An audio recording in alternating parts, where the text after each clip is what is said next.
حضرت علی رضی نے فرمایا، صرف ایک ایسی محبت ہے جس میں تانا نہیں، الزام نہیں، رسوائی نہیں، شرمندگی نہیں، بے سکونی نہیں، وہ اللہ کی محبت ہے۔ اپنے راز کو اپنے تک ہی رکھو، کیونکہ جب تک تمہارا راز تمہارے پاس ہے وہ تمہارا غلام ہے، اور جب تمہارا راز دوسروں تک پہنچتا ہے تو تم اپنے راز کے غلام بن جاتے ہو۔ جب دعا مانگتے وقت تمہاری آنکھوں سے آنسو آنے لگے تو سمجھ جانا تمہاری دعا بارگاہ الہی میں قبول ہو چکی ہے۔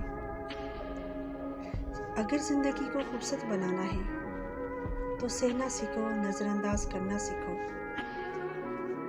خاموش رہنا سیکھو اور اکیلے جینا سیکھو۔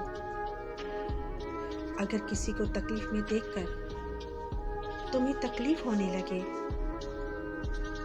تو سمجھ لینا کہ تم اللہ کے بنائے ہوئے بہترین انسان ہو۔ دھوکہ دینے کے 1000 طریقے ہیں، لیکن سب سے گھٹیا طریقہ محبت اور ہمدردی کا دکھاوا کرنا ہے۔ وہ جگہ چھوڑ دو جہاں تمہارے احساس اور تمہارے الفاظ کی قدر نہ ہو، پھر چاہے وہ کسی کا گھر ہو یا کسی کا دل۔ جب لوگ غصے میں ہو تو ان کی بات غور سے سنا کرو، کیونکہ انسان کی حقیقت تبھی سامنے آتی ہے